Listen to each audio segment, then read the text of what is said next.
University, Boulder, Colorado, and I have the pleasure of working with Dobson. Hi, I'm Bree. I am a grad student in the chemistry department at CU Boulder, and I study atmospheric chemistry. Do you want me to go first?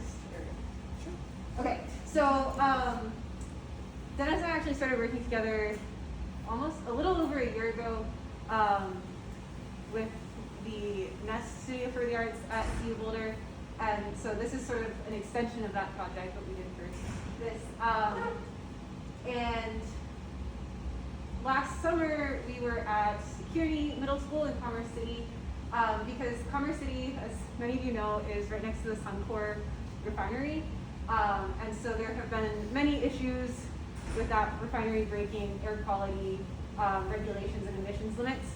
And so they have set up in Commerce City and North Denver a network of air monitoring stations. Many of them are at schools, and one of them is at Kearney Middle School.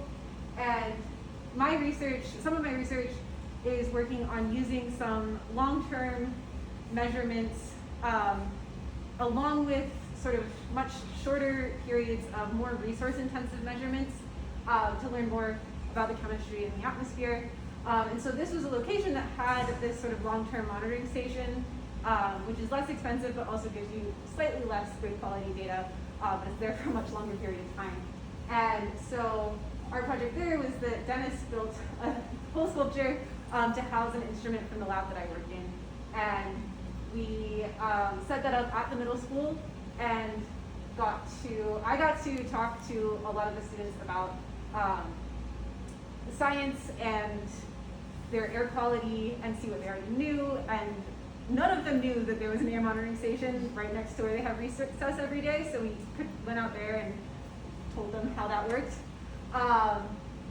And the other thing that we realized while we were doing this is that this is not really a unique situation in Commerce City. There's many, many networks around the country, and I think globally as well, of these air monitoring stations, and many of them are at schools since that's kind of an easy place to set it up. And so we realized when we were doing this that a lot of the sort of lessons that we worked with the teachers there on developing could be potentially transferable to other schools around the country. So that's something that we're working on still, maybe publishing something about that. But I'll let Dennis talk about the art that they made. Yeah, so it was a really awesome experience, and kind of crazy that it's been like over a year of working on stuff. I have a couple notes to jot down. Yeah, I've been thinking a lot about in this work, especially like when going to the middle school and noting that there was this air monitor already existing there, sort of like on their playground.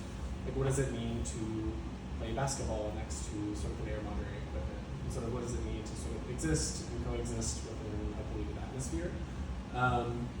And so when we were installing the instrument, Bree's instrument at the site, I was thinking of it also as a means of sort of creating a community-engaged sculpture, or sort of how does scientific infrastructure exist as public sculpture. And so we initially made the sculpture, and we had students create embroidery pieces to sort of put around the sculpture that was made from, we took beads that correlated to the air quality from the day, the year previous. And so students were sort of working with the air quality data to create these sort of stories that they were weaving into the embroidery pieces. So for the Capitol exhibition, since couldn't put this awkwardly large steel sculpture in the Capitol, I designed these fabric prints that were sort of based on blueprint drawings, but sort of superimposing them on images from the sky of Kearney, but edited to be a little bit darker. So I've been thinking a lot about sort of the sort of coded language of science and sort of data, and sort of like what you need to actually read the data and understand the data, versus sort of the lived experience of the people living in these places, and in Boulder and in Denver, which all has pretty bad air quality. And you know, what does it mean? What is the information that you get from a graph versus seeing like a huge plume of smoke moving over your school? You know, and students sort of making the connections between the asthma that they were experiencing with the smoke that was coming out of the oil refinery right down the street. And so what role does storytelling and sort of like personal experience, how is that, I think, an equally important valid form of environmental data. So we sort of took the embroidery pieces and superimposed them and attached them onto the fabric piece. Yeah, and it was a really amazing experience, I think, thinking about, just like the students sort of working through dealing with air quality, dealing with sort of issues that the school district was having, and sort of having these big conversations, but at the same time having conversations of like what they did at recess today, like who their friend in 7th grade has a crush on.